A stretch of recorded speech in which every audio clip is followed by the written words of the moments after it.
He said he does not speak unto men, but he speaks the language of angels. He said in the natural, he's not making sense. Howbeit in the spirit, he's talking mysteries. That means when you start praying, something happens to you. The first thing that happens to you is that you migrate from the domain of men. You come into the company of angels. That's why he said, the prayer we pray, he says, the language of angels. That means there is a time and there is a place you pray to, that you quit talking among men. You begin to talk among angels. And when you come to the company of angels, it is the things the angels experience that you experience. It's the authorities the angels wield that you wield. It's the things that can happen to those angels that can happen to you. This is why prayer makes men invincible. I told you here the other day, I said we are not ordinary men. We are God men.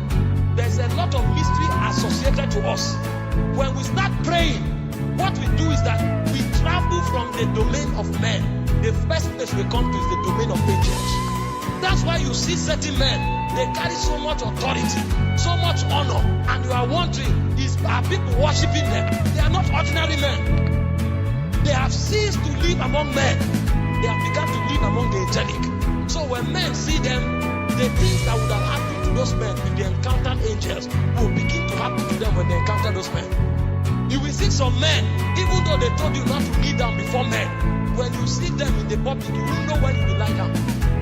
You will go back and say, but why did I lie down? That is what you would have done if you met an angel. Because prayer unlocks the angelic realm. Did you not read in Acts chapter 12? He said, as prayers was made of the church for Peter, he said, an angel of the Lord descended and smote Peter and told him, get up. And Peter stood up. Peter was walking with him. The soldiers fell down as dead men. He said they came to the gate. He said the gate opened on their own accord. He came to the gate that led to the city. The gate opened. At that point, Peter was functioning like an angel. The soldiers were not seeing the angel. They saw Peter, they fainted. Because the prayer had mobilized Peter to an angelic order.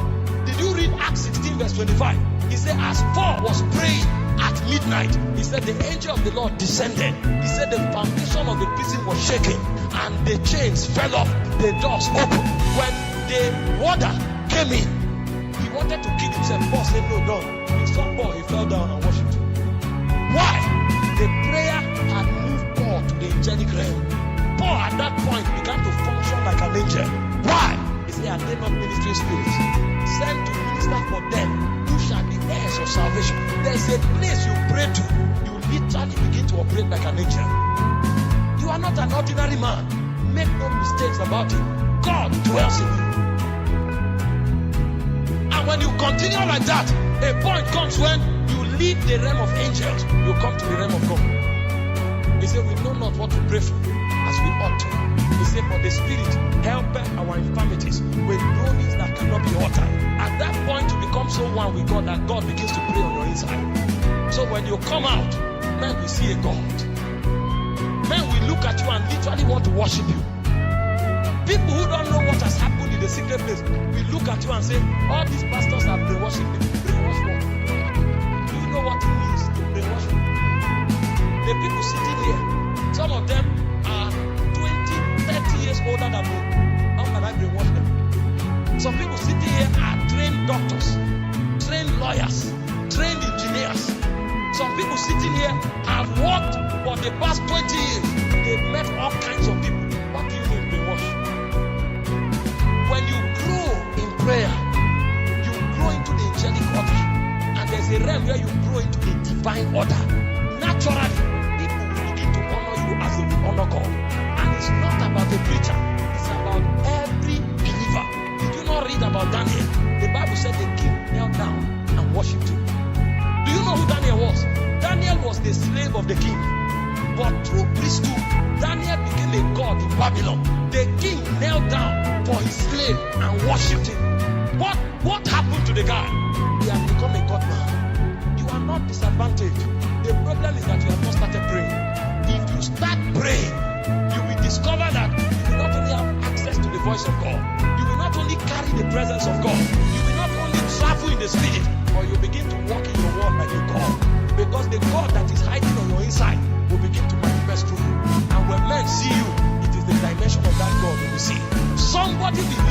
tonight and begin to function in the order of dominion that prayer brings. You have no business struggling. I told them here 2 weeks ago, I said when you do what men do and it doesn't work, leave men alone. Switch into the God realm and begin to do what God does. Because as you pray, a point comes, the God life starts being stirred. Even Jesus knew the technology. Hope you know Jesus became a man.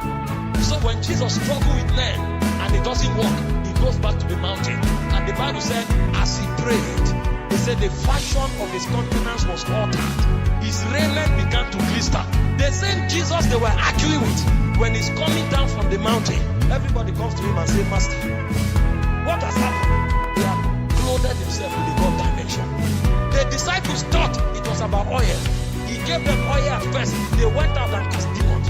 When they came back the second time, they cast out another demon. The demon started slapping them. And they are wondering, is it not we who cast demons yesterday? When you cast out demons yesterday with oil, today you need another cloth. And when Jesus came down, the same demonized person saw him and fell down. And he said, give him, let him go. The only way to function as a God is to ensure that by prayer, you are constantly traveling in the spirit. Most of us have only traveled to Kenya. We have only traveled to Ghana. We have traveled to Guinea. And when we come back, we say, I've gone around the world. I was in Benin Republic last week. Thank God for your journeys. But I would rather travel to heaven than to go to the United States. I would rather go to the realm where God dwells than to go to where man dwells. And come back and feel a false sense of importance. What is the big deal traveling to London? What is the big deal traveling to Ghana? What is the big deal traveling to Kenya? Are they not men dwelling there? What makes it important is because I went there on a kingdom assignment. But for me to feel important that I travel to the US so something has added to me is a sign that I'm falling. Because every day I either encounter angels or I encounter the God of heaven. And when I come down, I can be in Africa here. People from the US will follow me. Because it's not about where you go in the natural, it's about where you go in the spirit. And many people here by prayer, they will begin to travel. And as they travel in the spirit, your sons and your daughters will come from afar. Strangers will stand to build your walls. Because you are not disadvantaged. You are the help that the world is looking for. This is what prayer does for you. And when you begin to pray with this kind of consciousness, you will naturally begin to exercise dominion. Is it important to pray? Yes. Is it important to pray loud? Yes. Is it important to pray long? Yes. But more importantly, make sure you find the voice of God when you pray. Make sure you carry the presence of God when you pray. Make sure you are transformed when you pray. And make sure you travel in the spirit when you pray. This is where your advantage is. When these things happen to you, you will dominate your world. People who were with you a month ago will come to you and say, sir, what happened? God happened to me. I prayed. Because if you begin to pray, it doesn't matter the status you had before. God can change it. Because prayer can make you literally become like a man. Bow your heads and pray. Ask the Lord for the grace for prayer. Many Christians are talking. Many Christians are struggling. Very few are praying. You can't deceive people. See, with prayer you can't deceive people. Because your results will show whether you are praying or not.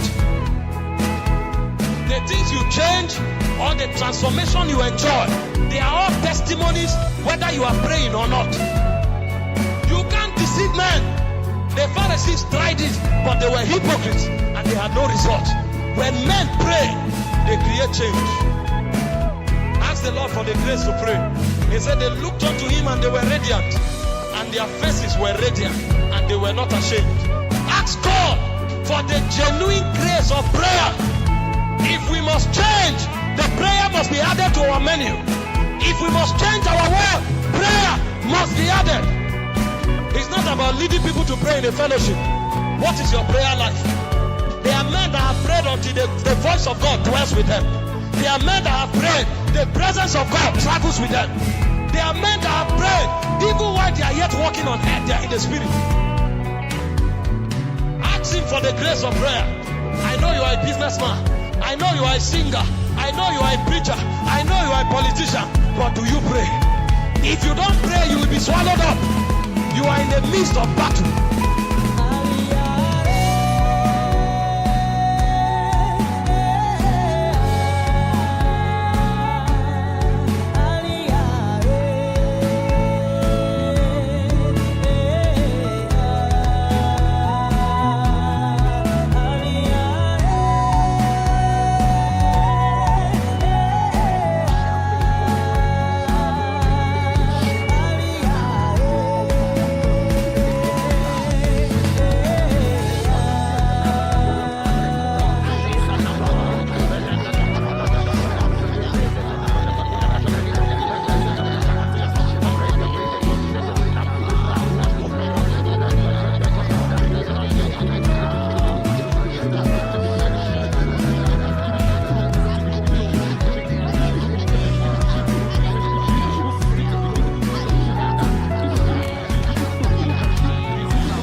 don't want to start acting your age.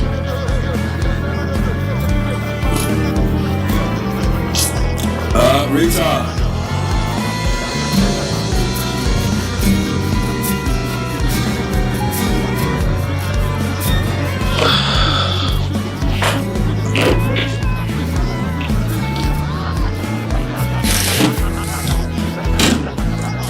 Congratulations, son. Dad? Are you spying on me? Oh, no. I saw you. Congratulations. I kept you invited for lunch. Thank you. Thank you. Sorry, hold on though, sir. Yeah, Rose. How much? Okay, come by and see me this evening. So how much are you spending this time? It's just money, Dad. So what happens to my lunch?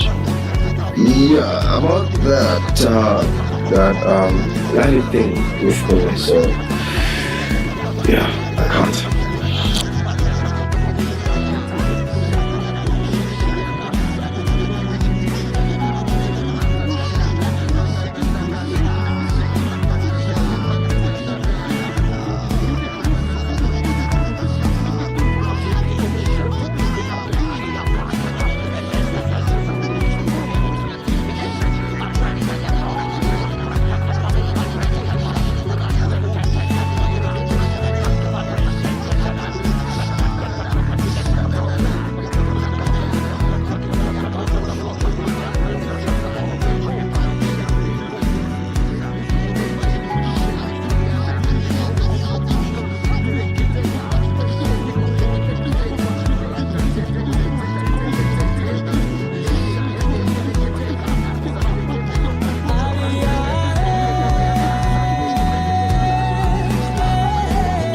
See you later. Okay.